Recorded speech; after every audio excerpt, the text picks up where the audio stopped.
Hello viewers, जी आयानु, welcome to our new vlog.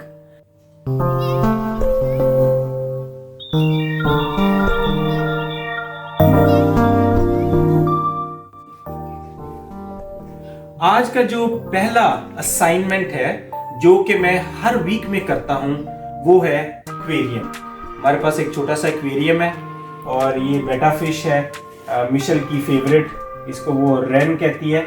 तो हर वीक जो है मैं इसका पानी जो है वो चेंज करता हूँ, इसको अंदर से सारा साफ करता हूँ और फिर रीफिल करता हूँ दूसरे पानी के साथ। और सेकेंडली जो है वो मेरे खूबसूरत से पौधे, बैम्बू स्टिक है, इनका पानी चेंज करता हूँ। एक बैम्बू स्टिक वहाँ पे है, इनको रिफ्रेश करता हूँ।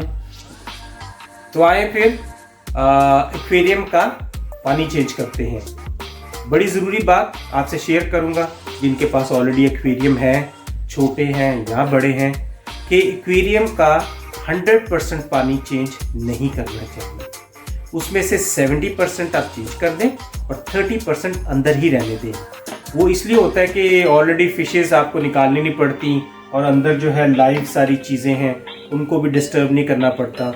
और फिशेस भी जो हैं या कुछ और भी आपके अंदर उसके श्रिम्प हैं या स्नेल्स हैं, तो उनको नुकसान नहीं होता। इसके लिए आपको एक ट्यूब चाहिए होगी छोटी सी, इसके साथ एक बकेट चाहिए होगी और इसको क्लीन करने के लिए हम चंद टिश्यू जो है वो यूज़ कर सकते हैं। नॉर्मल जो टिश्यू होते हैं वो आप यूज़ कर सकते हैं। तो साफ़ करने से पहले, क्योंकि इसके अंदर हीटर भी लगा होता है और इसके अंदर जो है फिल्टर भी लगा होता है, तो इन दोनों को जो है साफ पानी को चेंज करने से पहले बंद कर लेना चाहिए। इसकी वजह क्या है बंद करने की?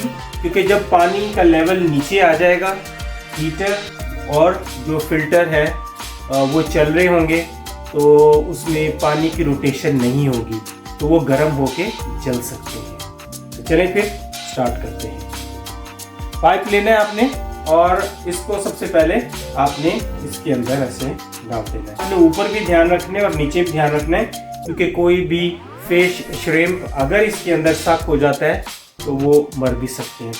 फिर इस साइड से आपने इसको साफ कर लेना है और थोड़ा सक करना है ताकि पानी इसमें फ्लो हो सके। तो ये आपके सामने मैं करता हूँ। तो ये देखें, पानी जो है आना शुरू हो गया। अब मैं ऊपर भी देख रहा हूँ, ये देखें फिश जो है ज़रा करीब लो।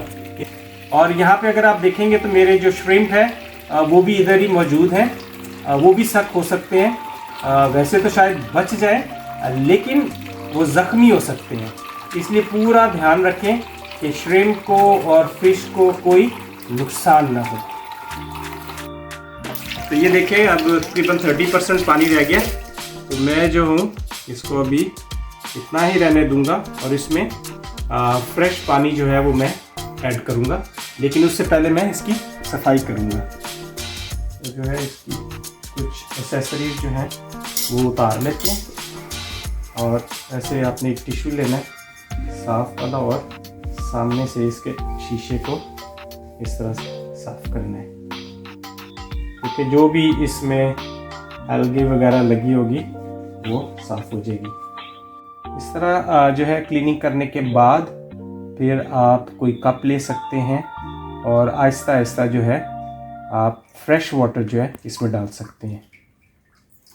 तो ये आहिस्ता से मैं इसमें पानी रिफिल करूँगा। देखिए कितना खूबसूरत और साफ़ सुथरा हो गया, पानी भी क्लियर हो गया। और आप वो पीछे देख रहे होंगे, ये जो लाइट है ये हीटर की है और इस साइड पे अगर देखें तो ये फिल्टर चल रहा है। यहाँ पे मैंने इसके अंदर मनी प्लांट लगाया हुआ है और ये इसकी लाइट्स हैं। आप देख सकते हैं कि बिल्कुल साफ़ सुथरा हो गया। ये नीचे देखें, ये क्लियर ट्रांसपेरेंट श्रिम्प है, ये जो मूव कर रहा है।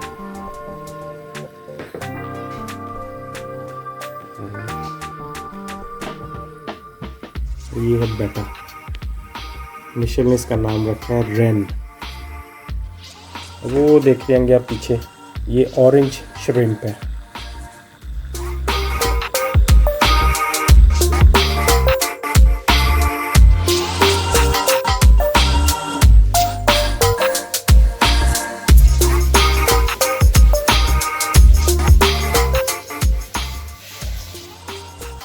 आए फिर मनी प्लांट को पानी देते हैं। तो सबसे पहले जो है आप कोशिश करें कि जैसे ये पत्ता एक येलो हुआ है, ये सारे चेक कर लें कि अगर ये येलो हैं तो ऑलरेडी ये डेड हो चुके हैं। तो जो डेड हो चुके होते हैं वो फिर पूरी एनर्जी ले जाते हैं डेड होते हुए। तो इनको जो है पहले आप उतार लें। इस तरह से अच्छा पत्ता था खूबसूरत, लेकिन येलो हो गया।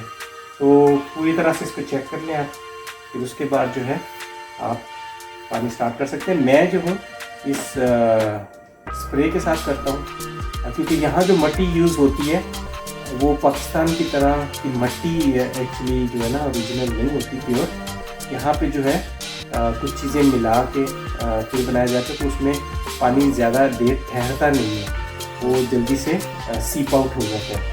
तो इसलिए हमेशा मैं स्प्रे यूज़ करता हूँ। तो पहले मैं ये नीचे जो है इसको स्प्रे करता हूँ।